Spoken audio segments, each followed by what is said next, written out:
आप सभी? मैं आशा करती हूँ सभी लोग स्वस्थ और प्रसन्न होंगे। आज हम हमारा पाठ सर्वनाम यानी प्रोनाउन को पढ़ेंगे और समझेंगे। तो आइए शुरू करते हैं इस पाठ को। ये है पाठ आज सर्वनाम यानी प्रोनाउन। सबसे पहले हम ये जानेंगे कि सर्वनाम किसे कहते हैं। सर्वनाम मुख्यतः सर्वनाम दो शब्दों से मिलकर बना है। पहला सर्व, दूसरा नाम। इन दोनों को जोड़ा तो हमारा शब्द बन गया सर्वनाम। सर्वनाम का मतलब होता है सबका नाम। सर्वनाम का प्रयोग संज्ञा की जगह किया जाता है, यानी हम ये कह सकते हैं कि संज्ञा की जगह प्रयुक्त होने वाले शब्दों को ही सर्वनाम कहा जाता है। मैं, हम, तुम, वे, वह, उसे, उसने आदि सभी शब्द क्या है? सर्वनाम शब्द हैं जो संज्ञा की जगह पर लगाए या बोले जाते हैं। आइए पढ़ते हैं। सर्वनाम का अर्थ होता है सबका नाम। बार बार संज्ञा का प्रयोग करने से बात की सुंदरता नष्ट हो जाती है, अतः सर्वनाम का प्रयोग करके भाषा की सुंदरता को बनाया रखा जाता है। संज्ञा के स्थान पर प्रयोग किए जाने वाले शब्दों को सर्वनाम कहते हैं। इन वाक्यों को ध्यान से पढ़ते हैं। विभा ने कहा कि मैं आज स्कूल नहीं जाऊंगी। सैनिक ने कहा कि हम युद्ध के लिए तैयार हैं। दीपक अच्छा खिलाड़ी है पर वह आज अस्वस्थ है। किरण और वैशाली मेरी बहनें हैं, वे नैनीताल में पढ़ती हैं। इनमें मैं, तुम, हम, वह, वे सभी शब्द क्या हैं? सर्वनाम शब्द हैं, यानी संज्ञा की पुनरावृत्ति को रोकने के लिए ये शब्द लगाए गए हैं। इन वाक्यों में संज्ञा और उसके लिए प्रयोग किए गए सर्वनाम शब्द इस प्रकार यहाँ पर दिए गए हैं। अब सर्वनाम और संज्ञा में क्या अंतर है, आइए पढ़ते हैं। संज्ञा शब्द संबोधन के रूप में अर्थात किसी को पुकारने के लिए हो सकता है, जैसे राम इधर आओ। संज्ञा के उसी वस्तु का बोध होता है जिसका वह नाम है, जबकि सर्वनाम के संबंध के अनुसार किसी वस्तु का बोध हो सकता है। लड़का कहने से मात्र लड़के का ही बोध होता है। सर्वनाम के भेद। सर्वनाम के 6 भेद होते हैं। पुरुषवाचक सर्वनाम, निश्चयवाचक सर्वनाम, अनिश्चयवाचक सर्वनाम, प्रश्नवाचक सर्वनाम, संबंधवाचक सर्वनाम तथा निजवाचक सर्वनाम, यानी 6 भागों में सर्वनाम को वर्गीकृत यानी बांटा गया है। पहला पुरुषवाचक सर्वनाम। जो सर्वनाम बोलने, सुनने और किसी अन्य व्यक्ति अथवा प्राणी का बोध कराता है वह पुरुषवाचक सर्वनाम कहलाता है। इसमें जैसे अलका ने पूछा कि वह कब आएगी, साधु ने कहा कि आप ईश्वर से प्रार्थना करें, लड़कों ने अध्यापक से पूछा कि हम घर जा सकते हैं। पुरुषवाचक सर्वनाम के 3 पुरुष होते हैं। पहला उत्तम पुरुष, मध्यम पुरुष तथा अन्य पुरुष। उत्तम पुरुष बोलने वाला जो बात कर रहा है वह उत्तम पुरुष कहलाता है, जिसमें मैं और हम आता है।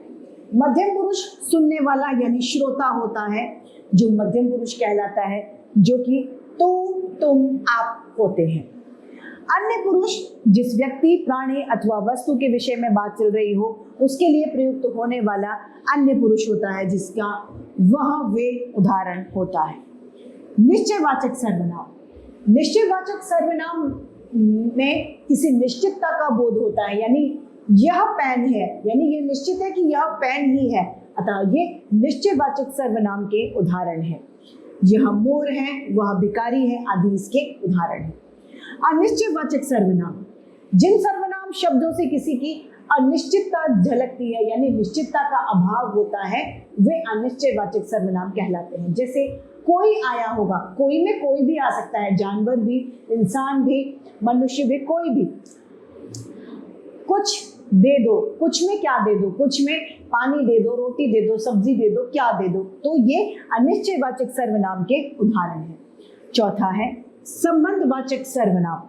जो सर्वनाम किसी वाक्य के एक उपवाक्य में आए हुए किसी संज्ञा या सर्वनाम का दूसरे उपवाक्य से संबंध बताते हैं उसे संबंधवाचक सर्वनाम कहते हैं। या फिर हम ये कह सकते हैं कि संबंधवाचक सर्वनाम वे सर्वनाम होते हैं जो एक क्रिया दूसरे पर निर्भर करती है। जैसा करोगे वैसा भरोगे, यानी अपने कर्म किस पर निर्भर करते हैं? अपना फल निर्भर करता है कर्म पर, कर्म से फल का प्राप्ति होगी। 5वां है हमारा प्रश्नवाचक सर्वनाम। जो सर्वनाम प्रश्न पूछने के लिए प्रयोग में लिए जाते हैं वे प्रश्नवाचक सर्वनाम कहलाते हैं। जैसे कि तुम कौन हो, वह क्या खा रहा है आदि इसके उदाहरण हैं। निजवाचक सर्वनाम, निजवाचक सर्वनामों का प्रयोग करता अपने स्वयं के लिए करता है। जैसे मैं, हम, अपने, मैं, स्वयं, अपने आप आदि इसका उदाहरण है। जैसे मैं अपने आप चला जाऊंगा, वह स्वतः ही कार्य कर लेगा इसका। सर्वनामों में लिंग, लिंग के कारण सर्वनाम शब्दों के रूप में कोई विकार नहीं आता, यानी कोई भी बदलाव नहीं होता है। वह पढ़ रहा है, वह पढ़ रही है। वे आज कपड़े धोएंगे, वे आज कपड़े धोएंगी। आप अब जा सकते हो, आप अब जा सकती हो।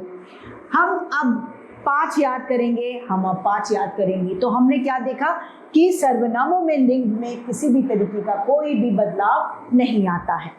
अब सर्वनामों में वचन, सर्वनामों की गणना विकारी शब्दों में होती है। इसमें वचन परिवर्तन के अनुसार बदलाव भी आ जाता है।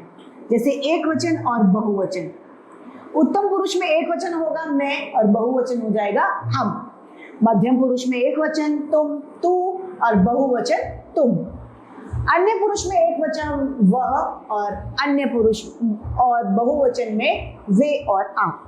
यहाँ पर जानने वाली बात यह है कि तुम या आप भले ही एक व्यक्ति के लिए प्रयोग में आते हैं, लेकिन इनका प्रयोग बहुवचन की तरह होता है।